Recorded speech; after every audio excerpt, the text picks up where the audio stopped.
আসন্ন পবিত্র ঈদুল আজহা ২০২৪ উপলক্ষে নাগরকোটবাসী সকলকে জানাই অগ্রিম ঈদের শুভেচ্ছা, ঈদ মোবারক।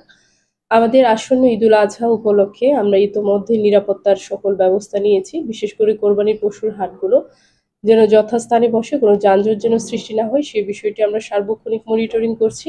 এবং আমি নাগরকোটবাসী সবাইকে অনুরোধ করব, যারা এই কোরবানি করবেন, আপনাদের কোরবানির পশুর চামড়াটা যেন সঠিকভাবে ব্যবস্থাপনা হয় এবং এর বর্জ্য যেন সঠিকভাবে ব্যবস্থাপনা হয়, সেই বিষয়টি একটু আপনারা পর্যবেক্ষণ করবেন বা এই বিষয়টা আপনারা সচেতনতার সাথে করবেন। একই সাথে আমরা প্রতি মুহূর্তে মনিটরিং করছি এই বিষয়গুলো, বিশেষ করে আমাদের পৌরসভা এবং আমরা যৌথভাবে কাজ করছি, এবং একই সাথে যাদের আইন শৃঙ্খলার বিষয়গুলো আসলে থানার মাধ্যমে আমরা যেন চুরির বিষয়গুলো এবং নিরাপত্তার বিষয়গুলো, এই বিষয়গুলো আমরা সার্বক্ষণিক মনিটরিং করছি। যারা ঈদের ছুটিতে যাবেন, তো সকলকে আমি অনুরোধ করব, বিশেষ করে আপনাদের বাসগৃহ এবং আপনাদের ব্যবসা প্রতিষ্ঠান, সেই প্রতিষ্ঠানের নিরাপত্তা নিশ্চিত করার জন্য এবং সিসি ক্যামেরাগুলো অ্যাক্টিভ করার জন্য।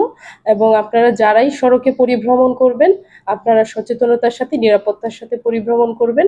আমাদের সড়কগুলোতেও আসলে আমাদের হাইওয়ে পুলিশ থেকে শুরু করে ম্যাজিস্ট্রেটরা সার্বক্ষণিকভাবে দায়িত্ব পালন করছেন। তো সবার অগ্রিম ঈদের শুভেচ্ছা, ঈদ মোবারক, সবাই ভালো থাকবেন, ধন্যবাদ।